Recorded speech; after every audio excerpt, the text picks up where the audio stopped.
मरा नहीं माँ, कुछ मारा गया है।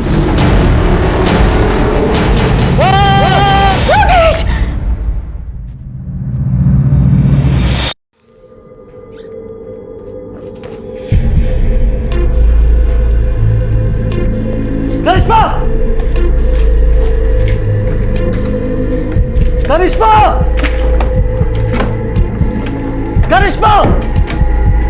करिश्मा! योगेश, क्या हुआ? क्यों चिल्ला रहे हो? कहाँ है मेरी दवाइयाँ? वो डस्टबिन में डाल दी थी मैंने। मेरी दवाइयाँ उठा के तुमने डस्टबिन में डाल दी। वो तुमने कहा था ना तुम अच्छा महसूस कर रहे हो, तो इसलिए मैंने महसूस कर रहा हूँ। तुम लोग मिलकर ना मुझे पागल करना चाहते हो, है ना? ये करना चाहते हो ना तुम लोग? मैं ऐसा क्यों करना चाहूंगी? मैं तुझे छोड़ूंगा नहीं, बिल्कुल भी नहीं छोड़ूंगा। योगेश, योगेश, छोड़ करिश्मा को, छोड़ करिश्मा। तू बैठ, शांत हो जा, शांत हो जा। एक लंबी सांस ले, एक लंबी सांस ले। देख बेटा, हम दोनों का तेरे अलावा कौन है? हम तेरा भला चाहते हैं और तेरे अच्छे सेहत की कामना के लिए ही मैं वैष्णो देवी गई थी ना। और आज भी हम दोनों इसीलिए ही जगराता में जा रहे हैं। करिश्मा, तुझे ब्यूटी पार्लर जाना था ना, जा हुआ पार्लर। मैं तुझे जगराता में ही मिलूंगी। जी माँ। जा।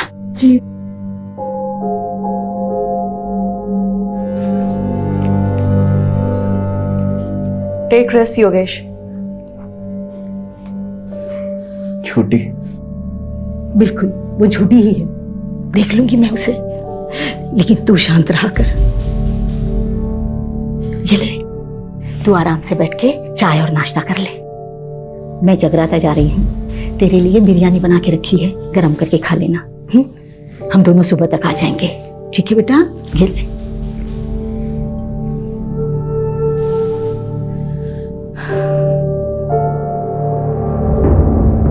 सब झूठ है, सब।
बस राजीव साहब, अपने अंदर ना आजादी की हवा भर रहा हूँ। फिलोसोफर, हवा भर ली, टाइम पास कर लिया, चल ऊपर चढ़।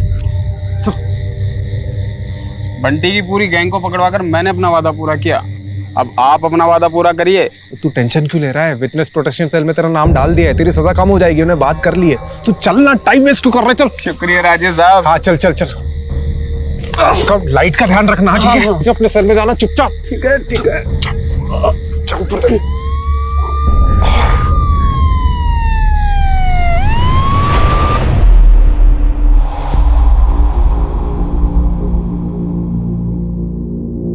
एक क्रिमिनल को पकड़ने के लिए दूसरे क्रिमिनल को जेल से भगा दिया। आई एग्री सर, राजीव ने जो किया वो गलत था, लेकिन आप उसका रिजल्ट भी तो देखिए सर। बंटी जो 2 साल से फरार था, हमारे हाथ नहीं आ रहा था, ओनली बिकॉज ऑफ राजीव वो आज हमारी कस्टडी में है। आप राजीव को बुलाइए। Sir. Sir relax. Thank you sir. Rajiv तुम्हें सस्पेंड नहीं कर रहे हैं, लेकिन अगले 1 महीने के लिए तुम कंट्रोल रूम में पोस्टेड रहोगे। बट सर, डिसीजन लिया जा चुका है, please don't argue. But sir मैं तुम आज ही कंट्रोल रूम ज्वाइन करोगे। सर मैं मानता हूँ कि मैंने कानून तोड़ा है, लेकिन आप ही बताइए, अगर एक एम्बुलेंस इमरजेंसी में सिग्नल तोड़ती है तो क्या आप एम्बुलेंस के ड्राइवर पर कानून तोड़ने का चार्ज लगाएंगे? हाँ, मेरा तरीका गलत हो सकता है, लेकिन मेरा इरादा बिल्कुल भी नहीं सर। जय हिंद सर।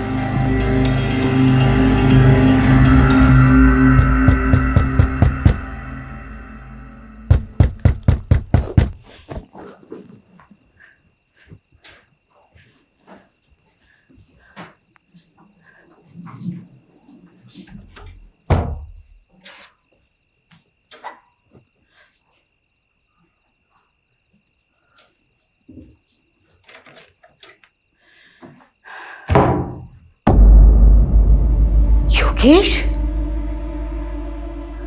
बेटा तू?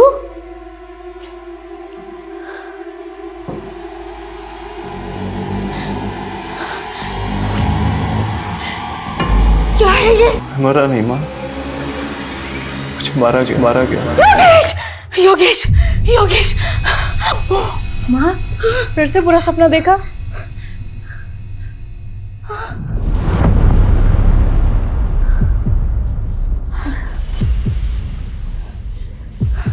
आप पानी पीजिए।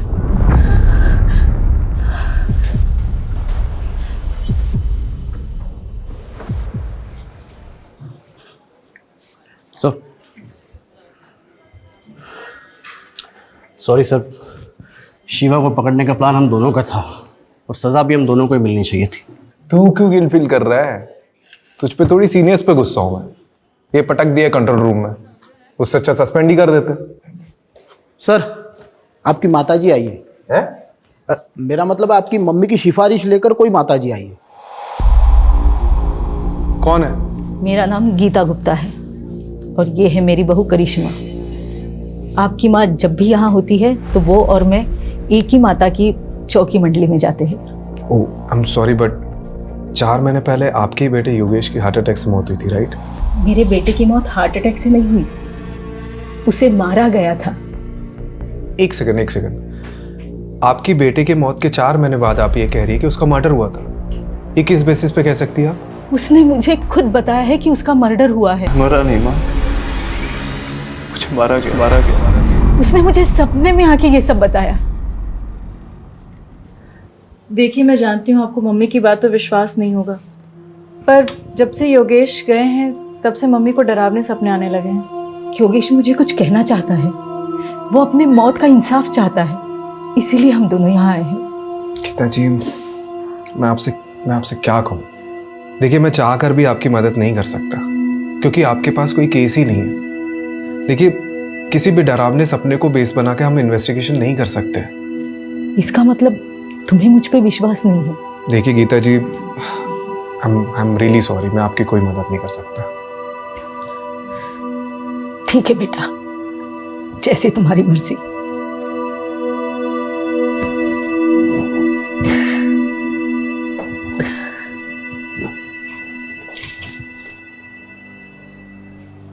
आंटी जी की कहानी काफी फिल्मी थी।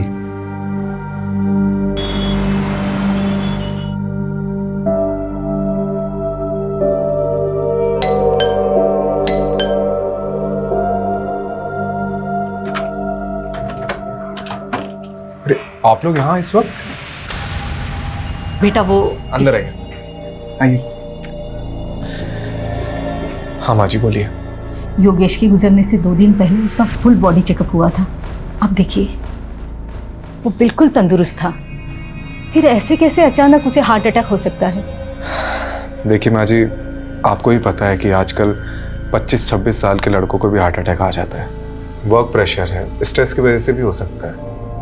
राजू बेटा, मैं समझ सकती हूँ कि मैंने जो सपने में देखा उसे सच मानना तुम्हारे लिए मुश्किल होगा, लेकिन मुझे भी ये सब भुला पाना मुश्किल है।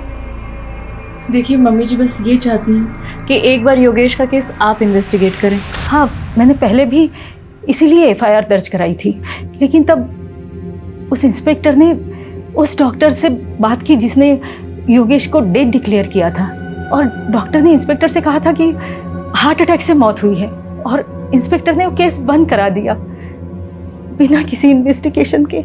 बस मैं इतना चाहती हूँ कि आप एक बार योगेश के केस को इन्वेस्टिगेट करें, फिर आप जिस भी नतीजे पर पहुंचोगे कि मेरा बेटा हार्ट अटैक से मरा या कुछ भी, मैं बिना किसी सवाल के मान लूंगी। कम से कम मुझे ये अफसोस तो नहीं रहेगा कि मैंने सच्चाई जानने की कोशिश ही नहीं की। ओके, कल आप दोनों हेडक्वार्टर आ जाइएगा, मैं केस को रीओपन कराने का रास्ता ढूंढता हूँ। सर, आप भावुक होकर भूल कर रहे हैं। इस केस को हाथ में लेने का मतलब है हवा को हाथ में पकड़ना। कुछ हाथ नहीं लगेगा सर। सर ये लीजिए, चाय पीजिए। सर आप बताइए, इन्वेस्टिगेशन कैसे करेंगे? मुझे पता है कंट्रोल रूम से इन्वेस्टिगेशन अलाउड नहीं है, पर गीता जी जिद पे अड़ी है। एटलीस्ट उनको तो सुकून मिलेगा। अनऑफिशियली सही, लेकिन मुझे करना पड़ेगा। और पता है कल क्या कह रही थी, योगेश की डेथ के 2 दिन पहले उसका हेल्थ चेकअप हुआ था और वो पूरी तरह से फिट था। सर वैसे ही उसकी डेथ रिपोर्ट भी कह रही है there is no foul play. और सर हार्ट अटैक आजकल लॉटरी की तरह हो गया है, कब किसकी निकल जाए कुछ पता नहीं। सर एक बात बताइए, एक तो 4 महीने पुराना केस है, ऊपर से लाश का पोस्टमार्टम नहीं हुआ है, सारी की सारी अस्थियां गंगा में बहा दी गई है। बचा क्या है हमारे पास इस केस में सर, सिवाय एक माँ के सपने के। आइए गीता जी, शुरू से शुरू करते हैं। 29 मार्च जिस दिन आपके बेटे योगेश की डेथ हुई थी, उस दिन क्या क्या हुआ था? 29 मार्च को सुबह 4 साढ़े 4 बजे के आसपास मैं और करिश्मा जगराता से वापस घर पे लौटे थे।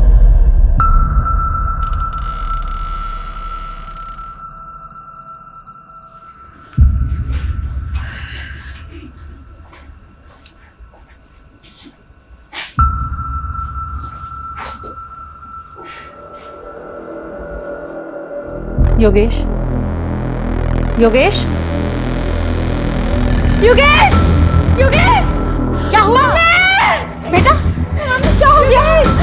योगेश! बेजान पड़ा था मेरा बेटा। हमने फौरन डॉक्टर को बुलाया। डॉक्टर ने योगेश को डेड डिक्लेयर कर दिया। और अगले दिन जब योगेश की मेडिकल रिपोर्ट देखी तो सवाल ये उठा कि अचानक ऐसे कैसे योगेश की मौत हार्ट अटैक से हो सकती है। इसीलिए मैंने FIR दर्ज कराई थी। आपने जो पुरानी FIR दर्ज करी है उसकी डिटेल्स दीजिए, मैं वो फाइल मंगवाता हूँ।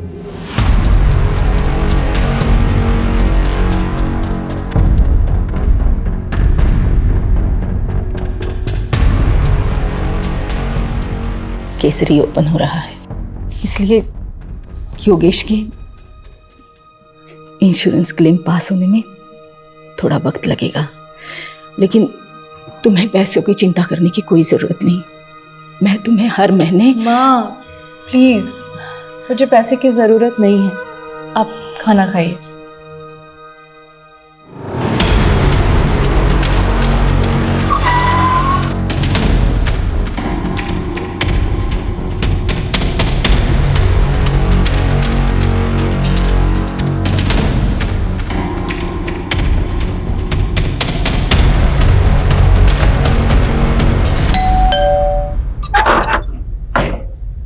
हेलो,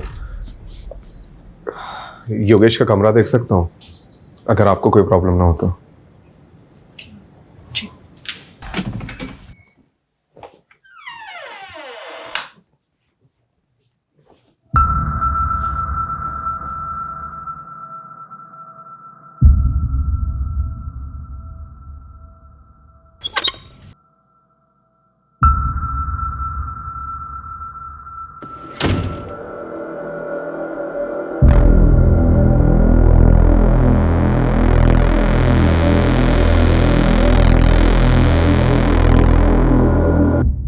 ये दोनों मेरे पोते हैं, युवराज और योहान, दून स्कूल में पढ़ते हैं।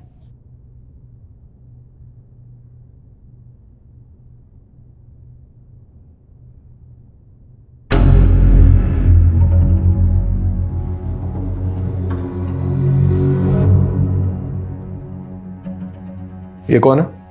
विवेक, योगेश का दोस्त और बिजनेस पार्टनर भी।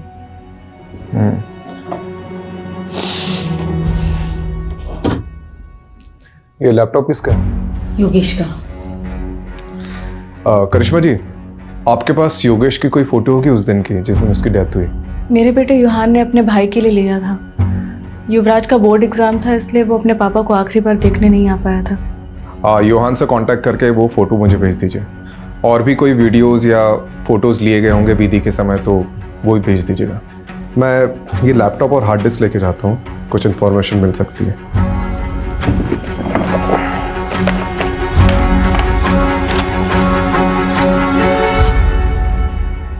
ये कौन सी दवाई ले रहा था योगेश? Anti anxiety pills. आज जो अपॉइंटमेंट है आप उसकी लिस्ट लेके आए। देखिए आज किसकी। डॉक्टर साहब, मुझे अभी आपसे बात करनी बहुत जरूरी। Okay okay, calm down calm down. नहीं डॉक्टर साहब, काम डाउन। नहीं डॉक्टर साहब, योगेश काम डाउन। क्या चला आपको समझ में नहीं आ रहा मेरे साथ क्या हो रहा है? योगेश शांत हो जाओ, शांत हो जाओ योगेश, रिलैक्स। अब बोलो योगेश, क्या बात है? सो नहीं पा रहा हूँ। फिर भी पूरी रात जगा रहा मैं। दिमाग कह रहा है सो जाओ सो जाओ, पर आंखें दिमाग का साथ ही नहीं दे रही। स्लीपिंग पिल्स दी थी ना, काम नहीं कर रही?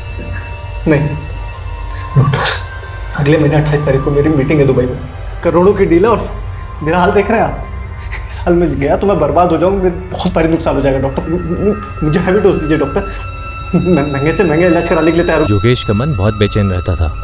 जब मेरे पास आया था उसके मन में अजीब सा डर बैठ गया था, जिसका मैंने ट्रीटमेंट भी शुरू कर दिया था और उसको कुछ दवाइयाँ भी लिख के दी थी।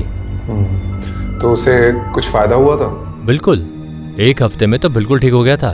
क्या एंग्जाइटी से हार्ट अटैक हो सकता है? चांसेस हैं, एंजाइटी के कारण हार्ट अटैक हो सकता है, लेकिन सुसाइडल टेंडेंसी भी हो सकती है।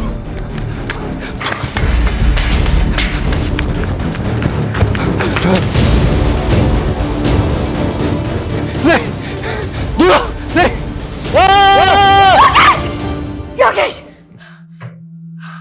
योगेश! माँ, फिर से बुरा सपना देखा?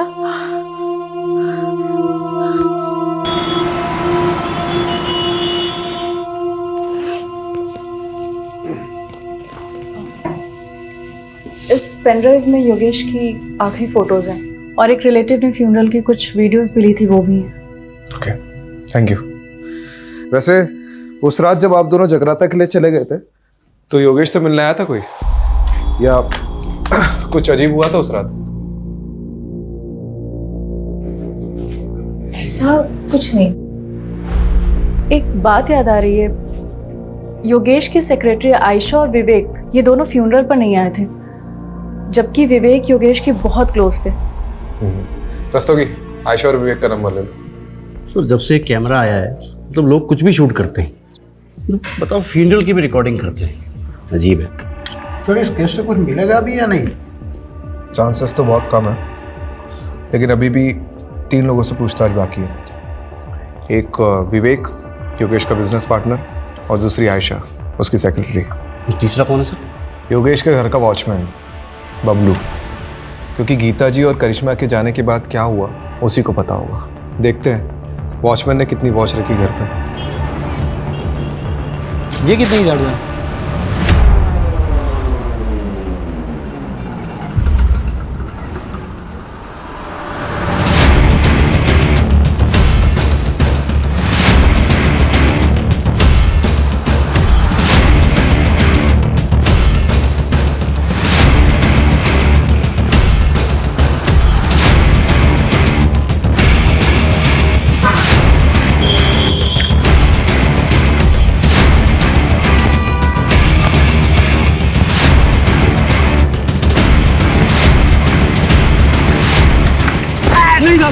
मैंने कुछ नहीं किया था, मैंने कुछ नहीं किया, मुझे आने कुछ नहीं किया ना? नहीं था। वेरी गुड, हम भी ऐसे ही इंसान को ढूंढ रहे जिसने ना कुछ भी नहीं किया, बाद में ना सब कुछ बता।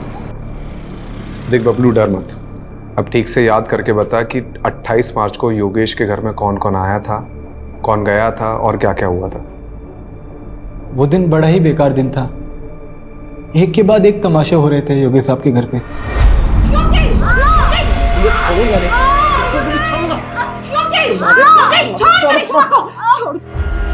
फिर गीता जी आई, उन्होंने योगेश साहब को समझाया।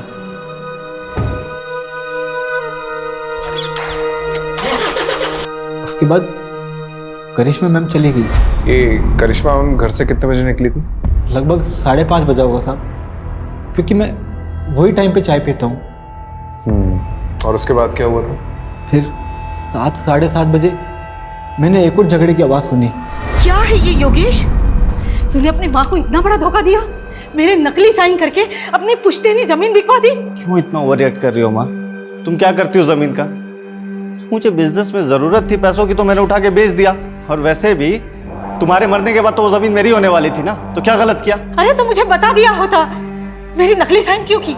इसी मेलोड्रामा से बचने के लिए कि पापा की आखिरी निशानी है, पुश्तैनी जमीन है, ब्ला ब्ला ब्ला ब्ला। तेरे पापा का अरमान था उस जमीन को पापा लेके। नहीं रहे अब सारे फैसले मुझे करने हैं, अब आपको संभालना भी मुझे है माँ। मैं आपको अच्छे से नहीं संभाल रहा हूँ क्या? आजकल के बच्चों को देखिए, वो अपने माँ बाप को उठा के वृद्धाश्रम छोड़ाते हैं, लेकिन मैं ऐसा नहीं हूँ माँ, मैं आपको संभाल रहा हूँ, है कि नहीं माँ? गीता मैम के जाने के बाद विवेक साहब और आयशा मैम आए थे, यही करीब 9 साढ़े 9 बजे।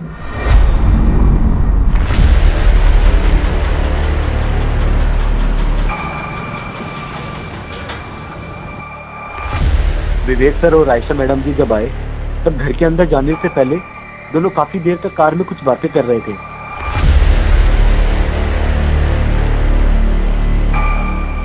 थोड़ी देर बाद वो अंदर चले गए साहब। तो इसकी रजिस्टर में एंट्री क्यों नहीं करवाई? साहब ये दोनों अक्सर वहाँ मिलने आया करते थे। बबलू तो फिर से मत कहना कि तूने फिर से कोई झगड़े की आवाज़ सुनी थी।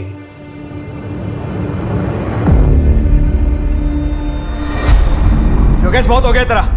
मान ले मेरा प्रपोजल, मैं तंग आ गया हूं तेरी जिद से। तंग तो मैं आ गया हूं, हर बार तेरी वजह से मुझे घाटा हुआ है। अबे गधा है तू, एक नंबर का गधा। साले अगर नंगों के शहर में ना तुझे लंगोट बेचने के लिए भेज दूं तो वो भी नहीं बेच सकता तू। साले बहुत सुन ली मैंने तेरी बकवास। तू मुझे अपना डिसीजन बता कि तू है या नहीं मेरे साथ। नहीं हूं, बोल अब क्या करेगा बोल। कॉलर छोड़। नहीं छोड़ूंगा। कॉलर छोड़। नहीं छोड़ूंगा साले। विवेक, calm down, इधर बैठो तुम। सिट। सर आप भी बैठिए। आप लोग दोस्त हैं और बिजनेस पार्टनर्स हैं। अगर आप साथ में काम नहीं कर सकते तो अलग हो जाइए। ये क्या तरीका है? आयशा मैडम ने बात को संभाल लिया, फिर दोनों शांत होकर बैठ गए। थोड़े टाइम बाद आयशा मैम वहाँ से चले गए और फिर ठीक आधे घंटे बाद विवेक साहब भी वहाँ से चले गए गाड़ी में बैठकर। उसके बाद कोई नहीं आया साहब। कोई आया नहीं है? तूने देखा नहीं? साहब 12 बजे मैं सोने चला जाता हूँ, उसके बाद कोई आएगा भी तो कैसे पता लगेगा मुझे? ये सब तूने गीता जी और करिश्मा को बताया था? नहीं साहब, किसी ने पूछा नहीं तो सामने से जाके क्या बताता साहब। वैसे योगी साहब बहुत अच्छे इंसान थे साहब, दिलदार थे। अरे बबलू जी कोई साहब। वो तो कुछ नहीं साहब, बस वो। ये लो 1 लाख रुपए पूरे तुम्हारी माँ के इलाज के लिए, अच्छे से करवाना। शुक्रिया साहब, मैं ये रकम आपको जल्दी ही 1 साल में वापस लौटा दूंगा साहब। मेरे पैसे मेरे अपने ही खा जाते हैं। मजाक कर रहा हूँ, पैसे लौटाने की कोई जरूरत नहीं, ठीक है? शुक्रिया साहब, बहुत बहुत शुक्रिया। आपको ये सब सच लग रहा है सर? मुझे तो ये सब कहानी लग रही है। नहीं रस्तोगी जी, मुझे सिर्फ ये कहानी नहीं लग रही है, इसमें कुछ ना कुछ तो सच्चाई है। जी सर, आप सही थे। काफ़ी सारी नई चीज़ें निकल कर आई है इसमें। पता है मैंने ये सोचा भी नहीं था कि ये केस ऐसे पलटेगा। पहले तो ये सिंपल हार्ट अटैक का केस लग रहा था, लेकिन अब 3 सस्पेक्ट सामने आए। पहला तो वो विवेक, योगेश का बिजनेस पार्टनर। जी सर, वो आखिरी इंसान जो योगेश के घर से बाहर निकला था। हाँ सर हो सकता है आयशा मैडम भी मिली हुई हो सकता है, क्योंकि आयशा और विवेक योगेश के फ्यूनरल पे नहीं गए थे, और ऊपर से करिश्मा ने जो विवेक का नंबर दिया है वो भी स्विच ऑफ आ रहा है। दूसरा सस्पेक्ट एक करिश्मा हो सकती है, क्योंकि इसके योगेश से बहुत ज़्यादा झगड़े होते थे। सर तो फिर तीसरा सस्पेक्ट कौन हो सकता है? योगेश की माँ हैं? गीता गुप्ता। हो सकता है उन्हें जो भी सपने आ रहे हैं वो कहीं ना कहीं उनके ही अंदर का गिल्ट है, जो उनको चैन से सोने नहीं दे रहा है। लेकिन सर वो खुद ये केस रीओपन करवा के अपने लिए मुसीबत क्यों खड़ी करेगी? कमलेश, उन्हें भी यही लग रहा हो कि हम भी यही सोचकर बैठे रहेंगे और उन पर डाउट नहीं आएगा, इसलिए वो खुद सामने से आई और केस को रीओपन करवाया। हाँ, नहीं बताया मैंने योगेश और मेरे झगड़े के बारे में, लेकिन इस झगड़े से योगेश की मौत का कोई लेना देना नहीं है। देखिए, लेना देना है या नहीं है वो तो इन्वेस्टिगेशन के बाद ही पता चला। खैर, आपने हमें पहले कुछ बताया नहीं है तो अभी बता दीजिए। उस रात तेरे पापा का अरमान था उस जमीन को पापा लेके। नहीं रहे अब सारे फैसले मुझे करने हैं। अब आपको संभालना भी मुझे है। माँ आपको बुरा तो लगा होगा योगेश किस बर्ताव से। मेरा बेटा गुस्से में कुछ भी बोल देता था, लेकिन वो दिल से बुरा नहीं था। उस दिन जब मैं बाहर गई थी तो उसने मुझे थोड़ी देर बाद मैसेज किया था। हाँ, ये देखिए।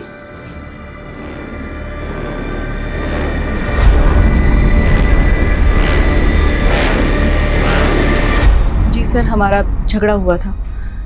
एक्चुअली योगेश थोड़ा इम्पल्सिव था, बात बात पर गुस्सा हो जाता था।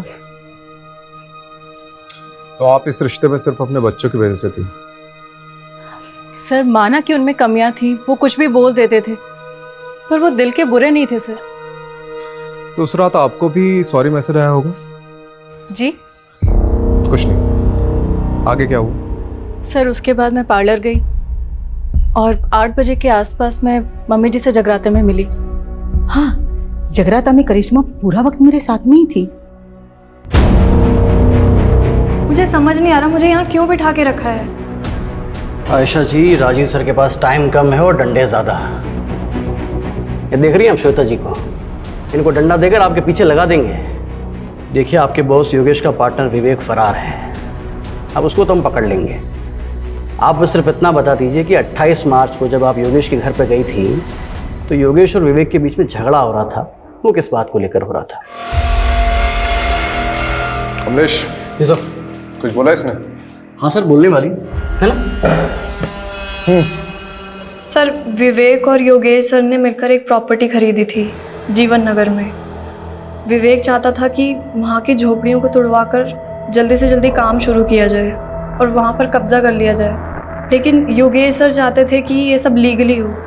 बस इसी बात पर इन दोनों में झगड़ा हो गया था। विवेक, calm down, इधर बैठ तुम। सिट। सर, आप भी बैठिए।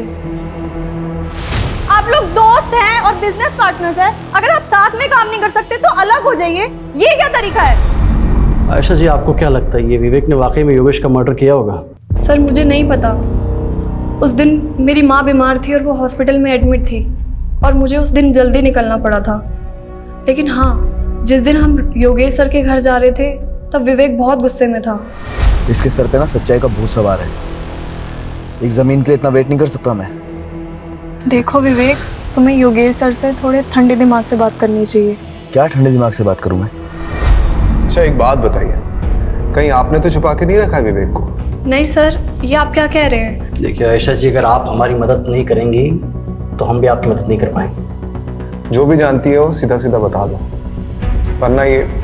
अच्छा, ये श्वेता के बारे में पता है? अच्छे से बता दिया सर। मिलना चाहोगी?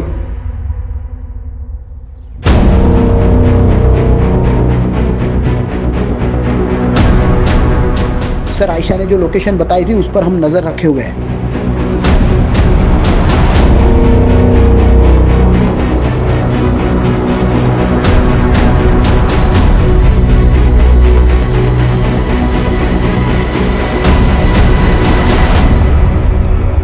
विवेक, विवेक मार खा के बोलेगा कि बोलने के बाद मार खाएगा? चॉइस तेरी। देख, हमें सब पता है कि योगेश की मौत में तेरा ही हाथ है। बहुत नफरत करता था ना उससे।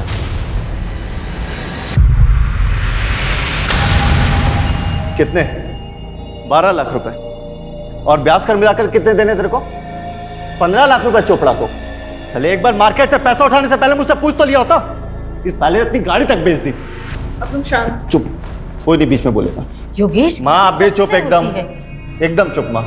इससे गलती हुई है और इसे इसकी गलती की सजा मिलनी चाहिए। क्यों साले, है ना? यह है तेरी गलती की सजा। नई गाड़ी तेरे लिए। पर योगेश, अरे रख, चोपड़ा को मैंने आधे पैसे दे दिए हैं और आधे उसको तू देगा, ठीक है? और अब ये सब सारी चीजें खत्म कर और चुपचाप मेरे साथ बिजनेस में आ जा। चुप, चल आ जा। सर, मैं क्यों उसे मारूंगा? योगेश और मैं तो भाइयों की तरह थे। हाँ, हम दोनों साथ में बिजनेस करते थे, लेकिन हम दोनों की सोच अलग थी, इसलिए हम दोनों के बीच में झगड़ा होता रहता था। मैं तो उसे कभी मारने का सोच भी नहीं सकता। आज मेरे पास जो कुछ भी है वो सब योगेश का ही तो है। भाई मानता था ना उसे, तो उसके फ्यूनरल पे क्यों नहीं गया? सर, उस रात हमारे बीच में बहुत झगड़ा हुआ था और जब मुझे पता लगा कि उसी रात उसे हार्ट अटैक आया तो मुझे लगा कि सब कुछ मेरी वजह से हुआ है। मैं बहुत गिल्ट में था सर, इसलिए नहीं गया। गिल्टी तो हम भी मान रहे हैं। उस रात को योगेश के सर पे फ्लावर वास फोड़ने वाला था ना तू। आयशा ने हमें सब कुछ सच बता दिया है। नहीं सर, मैं ऐसा क्यों करूँगा? हाँ, हमारे बीच उस रात को बहुत झगड़ा हुआ था, लेकिन आयशा के जाने के बाद मैंने और योगेश ने दिल खोलकर बातें की थी। और सर, उसने मुझे अपनी तकलीफ के बारे में बताया था। कैसी तकलीफ?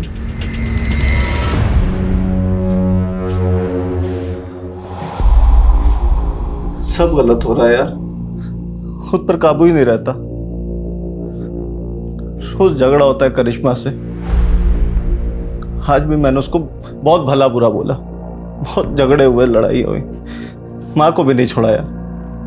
अपनी इन्हीं हरकतों की वजह से मैंने बच्चों को यहाँ से दूर किया।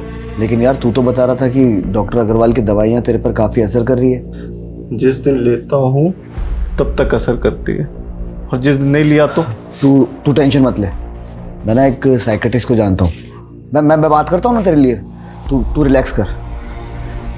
मुझे पता है तुझे बेस्ट रिलैक्स कराने का तरीका। एक मिनट रुक।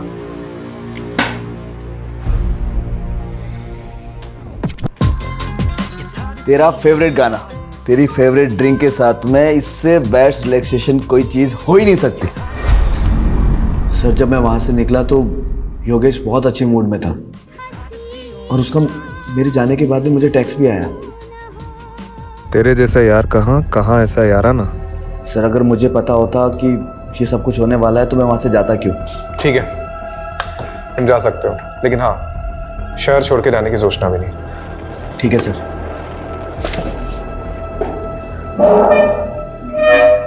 सर वो मुझे आपको कुछ बताना है। सर योगेश की मम्मी गीता आंटी, एक्चुअली एक ज़माने के अंदर मेरे पापा और योगेश के पापा बहुत अच्छे दोस्त थे, लेकिन जब उनकी शादी गीता आंटी से हुई तो उनका बिहेवियर बिल्कुल चेंज हो गया। और फिर जब कॉलेज में मेरी और योगेश की मुलाकात हुई तो हम दोनों भी बहुत अच्छे दोस्त बन गए और सब कुछ नॉर्मल हो गया। लेकिन सर गीता आंटी ना काफ़ी कंट्रोलिंग फ्रीडी लेडी है। पति हो या फिर बेटा, वो दोनों को कंट्रोल करके रखती थी। उनको उसी में खुशी मिलती थी। तो शायद सर कुछ। ठीक है तुम जाओ।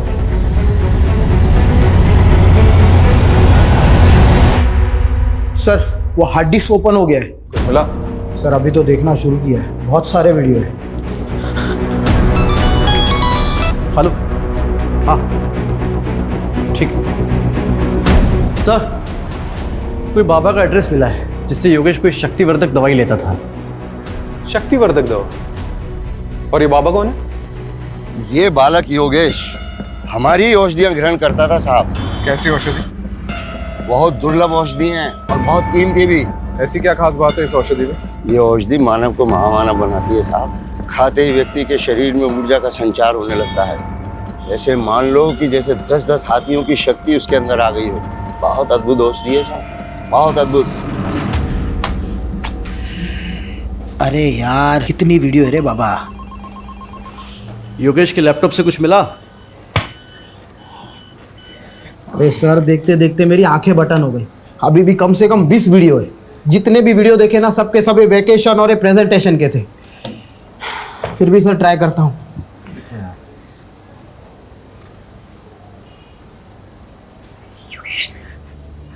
दूर रहो मुझसे, योगेश दूर रहो मुझसे। योगेश मुझे प्लीज, योगेश दूर रहो मुझसे। सर एक मिनट ये सुनिए।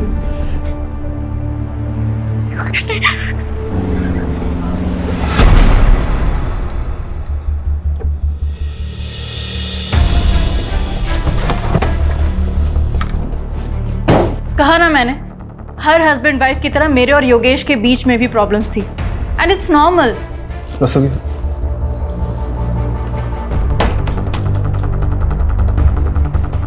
दूर रहो मुझसे, योगेश दूर रहो मुझसे। ये सब आपको नॉर्मल लगता है? डरो मत करिश्मा। योगेश नहीं। I can't believe it। वो ये सब शूट भी करता था। परवर्ट। देखिए ये वीडियोस कभी भी बाहर नहीं आएंगे, लेकिन योगेश की मौत का सच हम बाहर ला कर रहेंगे, और इसके लिए आपका सच बोलना बहुत ज़रूरी है। हमें पता चला है कि योगेश किसी बाबा से शक्तिवर्धक दवाइयाँ लेता था। हाँ, योगेश की अजीब सी फैंटेसीज थी। जब हम दोनों अकेले होते थे ना घर में, तो ऐसा लगता था उसकी फैंटेसीज को पंख लग गया हो। वो अजीब बिहेव करता था। करिश्मा आज ये ट्राई करते है ना? पागल हो गए हो क्या? This is so wild. बिल्कुल भी नहीं। करिश्मा कसम से एक्सट्रीम तक नहीं जाएंगे। पति था मेरा, मैंने उसकी बात मान ली, लेकिन योगेश उस दौरान इतना वहशी हो जाता था, एकदम हैवानियत पे उतर आता था। जैसे मैं उसकी बीवी नहीं कोई शिकार हूँ। दूर रहो मुझसे योगेश, दूर रहो मुझसे योगेश, मुझे प्लीज योगेश, दूर रहो मुझसे। डरो मत करिश्मा, योगेश नहीं, प्यार से मारूंगा। योगेश, योगेश, योगेश, क्या हो गया तुम्हें? सॉरी करिश्मा, पता नहीं मुझे क्या हो जाता है। मैं कैसे ऐसा कर सकता हूँ? मैं कैसे तुम्हें मार सकता हूँ? योगेश, ये सब वो दवाइयों का असर है ना? मैं काबू हो जाता हूँ मैं। Please save. मुझे खुद को योगेश से बचाना था, साथ ही साथ योगेश को योगेश से बचाना था। इसलिए मैं हर वो चीज हटा देती जो उसके लिए जानलेवा हो सकती थी। सीजर, नाइफ, स्क्रू ड्राइवर, सब कुछ। तो ये सब आपने गीता जी को बताया? नहीं प्लीज, आप उन्हें कुछ मत बताइएगा, उन्हें बहुत दुख पहुंचेगा। And it's my request, please. इतना सब होने के बाद भी आपने योगेश से कभी तलाक लेने के बारे में नहीं सोचा? माना कि योगेश ने पिछले 1 साल में मुझे बहुत तकलीफ दी थी, पर 15 साल का रिलेशन था हमारा, और ये 15 साल हमने हंसी खुशी बिताए। वो मेरा पति था, मेरे बच्चों का पिता। आप ऐसा सोच भी कैसे सकते हैं? देखिए, मेरा इरादा आपको हर्ट करने का नहीं था।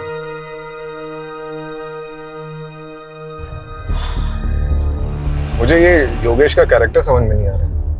राम और रावण दोनों बसे थे सर उसमें। अमरीश, राम और रावण तो हम सब में बसे होते हैं। अब मैटर ये करता है कि हमारा दिमाग किसकी सुनता है, राम की या रावण की। सर बात वहीं आकर रुक जाती है। योगेश का अगर मर्डर हुआ है तो मोटिव किसके पास था? विवेक, जिसकी उसने बहुत बेइज्जती की थी। नहीं नहीं नहीं, इन सब में सबसे ज्यादा सफर करिश्मा ने किया है। तो अगर किसी के पास सबसे ज्यादा स्ट्रॉन्ग मोटिव है तो वो है करिश्मा। सर आपका शक अगर सही भी है तो करिश्मा ने करिश्मा किया कैसे? योगेश की माँ ने हमें गवाही दी है, करिश्मा जगराते में रात भर उनके साथ। लेकिन ऐसा कौन कह रहा है कि हमें गीता जी पर भरोसा कर लेना चाहिए? वो भी तो अपनी बहू के साथ मिली हो सकती है। चेक करो, इन सब पर नजर रखो। और हाँ, इनके मोबाइल डिटेल्स, लोकेशन डिटेल्स और सोशल मीडिया डिटेल्स सब चेक करो, इंक्लूडिंग गीता जी।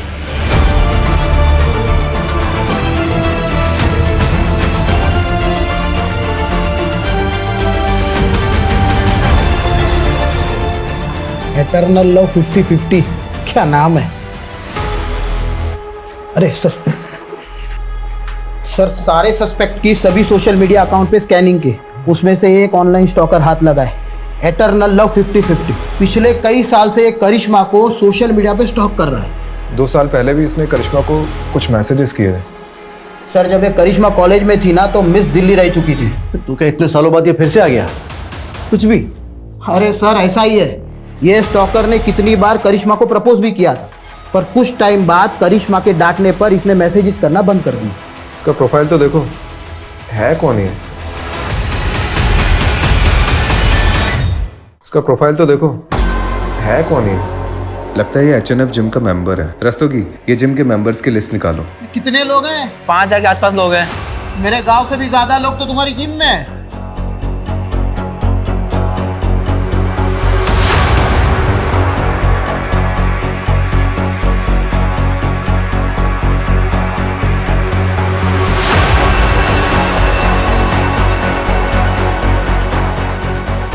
कुछ मिला? सर पूरा का पूरा कच्चा चिट्ठा मिला है। ये देखिए, हमने ये जिम मेंबर्स की लिस्ट देखी थी और इसमें जो ये नंबर्स दिए गए इन सब की लोकेशन को हमने मैच किया। उनमें से सर ये एक नंबर मर्डर वाली रात उसी एरिया में एक्टिव था। रात को 1 बजे इस नंबर पर पहले कॉल आया और उसके बाद एक मैसेज। ये नंबर एटर्नल लव का है? सर इस नंबर की हमने और डिटेल्स निकाली तो इसकी ब्राउजिंग हिस्ट्री से पता चला कि ऑनलाइन इसमें कोई ड्रग के बारे में सर्च किया गया था। हो सकता है इस ड्रग का इस्तेमाल योगेश के हार्ट को जमाने के लिए किया गया हो, ताकि नेचुरल डेथ की आड़ में मर्डर को छुपाया जा सके। ये नंबर किसके नाम पर रजिस्टर्ड है? हाँ मैं आ रही हूँ, लेकिन आप बताएंगे बात क्या है? अरे बैठ। देखिए आप ये ठीक नहीं कर रहे हैं, आप मुझे ऐसे जबरदस्ती नहीं रख सकते। ओह, तू कुछ नहीं बोलेगा ना तब भी तू फंस चुका है। एटर्नल लव, क्योंकि तेरे साथी ने सब कबूल कर लिया है। मुझसे गद्दारी? गद्दारी नहीं, समझदारी की उसने। अब तू डिसाइड कर तुझे क्या करना है।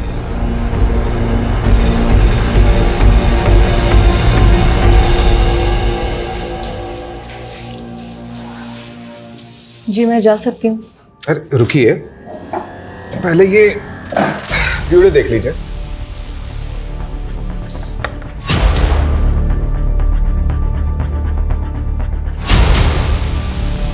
करिश्मा जी, आपके एटर्नल लव ने अपना जुर्म कन्फेस कर लिया है और वो केमिस्ट जिससे आपने ब्लड थिकर खरीदा था उसका भी पता हमने लगा लिया है। मेडिकल से खरीदा था ना, तो ढूंढते ढूंढते पैर दर्द करने लग गए मेरे। करिश्मा जी, अब तो कन्फेस कर लीजिए, थोड़ी सजा कम हो जाएगी। सब कुछ ठीक होता, लेकिन माँ को सपने आने लगे। सपने में योगेश देखने लगा। उन्होंने पुलिस स्टेशन आने का मन बना लिया, इसलिए मजबूरन मुझे भी उनके साथ आना पड़ा ताकि उन्हें मुझ पर कोई शक ना हो।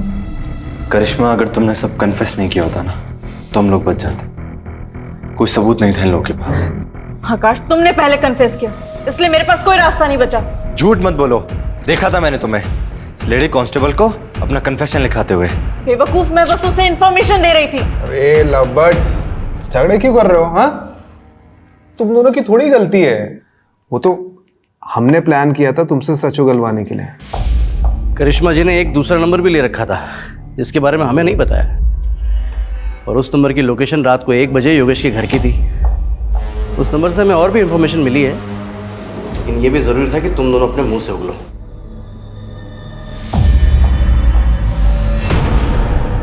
मैंने योगेश की दोस्ती आकाश से कराई थी, ये भी प्लान का एक हिस्सा था। उस रात हमारे जाने के बाद आकाश घर पर आया था।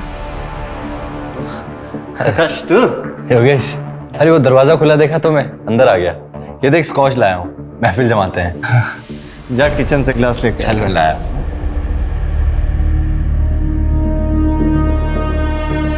प्लान ड्रिंक में ब्लड थिकर मिलाकर पिलाने का था ताकि किसी को शक ना हो।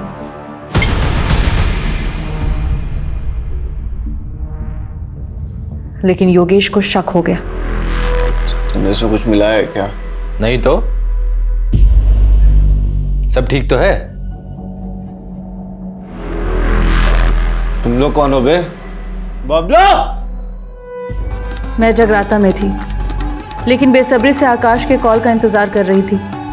जब काफी देर तक कॉल नहीं आया तो मुझे टेंशन होने लगी और मैंने मम्मी से वॉशरूम का बहाना मारा और पीछे के रास्ते से घर लौटी। मम्मी, मैं वॉशरूम से आती हूँ। जब मैं घर पहुंची तो देखा कि योगेश अकेला सब पे भारी पड़ रहा था। योगेश! करिश्मा, अच्छा हो तुम आ गए। पुलिस को फोन करो। ये आकाश मुझे मारने के लिए आए। योगेश! तुम्हें कुछ नहीं हुआ है, शांत हो जाओ। मैं आ गई हूँ ना, मैं आ गई हूँ ना। ये लोग मुझे मार देंगे। तुमने आज दवाई नहीं खाई है ना, इस वजह से हो रहा है। कुछ नहीं हुआ है तुम्हें, तुम आराम करो। कोई तुम्हारा दुश्मन नहीं है योगेश, आराम करो। मैं आ गई हूँ ना, सो जाओ, तुम सो जाओ। रिलैक्स रिलैक्स, तुम सो। तुम्हें आराम की जरूरत है ना? कुछ नहीं हुआ तुम्हें। जोर से मारो, बचना नहीं चाहिए।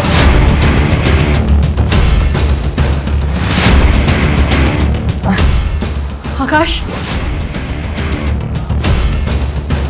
सारा कमरा साफ कर देना, कोई सबूत नहीं रहना चाहिए और ऐसा लगना चाहिए दिल के दौरे से मरा है। मैं जगराते में जा रही हूँ और सुनो, काम होने पे ना मुझे मैसेज करना। ठीक है? बाय। ठीक, चलो आगे देखो।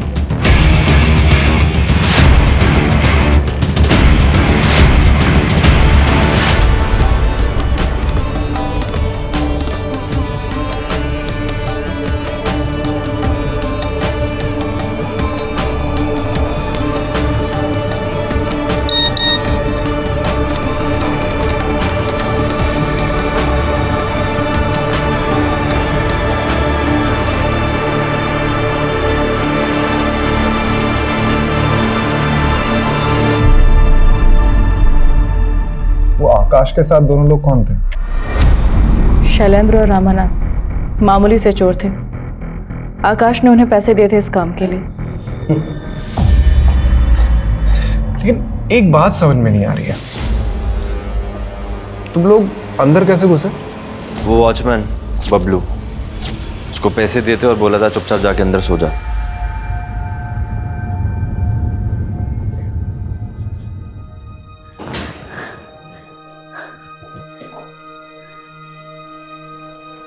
करिश्मा, तुझे अगर इतनी तकलीफ ही थी तो छोड़ देती मेरे बेटे को, जान से मारने की क्या जरूरत थी।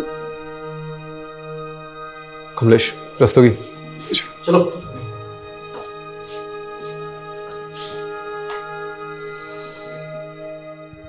सर, योगेश के मर्डर में जो पिलो यूज हुआ था वो हमें योगेश के घर के बैकयार्ड की कचरे के ढेर से मिला है। और सर लकीली जो उस पर सलाइवा में मिली थी उसकी डीएनए टेस्ट रिपोर्ट आ गई है। योगेश के डीएनए से मैच होती है सर। और आकाश के बाल के ट्रेसेस भी पिलो पर मिले हैं। ये स्ट्रॉन्ग एविडेंस बनेगा इस केस में। Right sir. और बबलू का क्या हुआ? सर बबलू को तो धर लिया है। ये न्यूज़ देखिए क्या हेडलाइंस छपी है।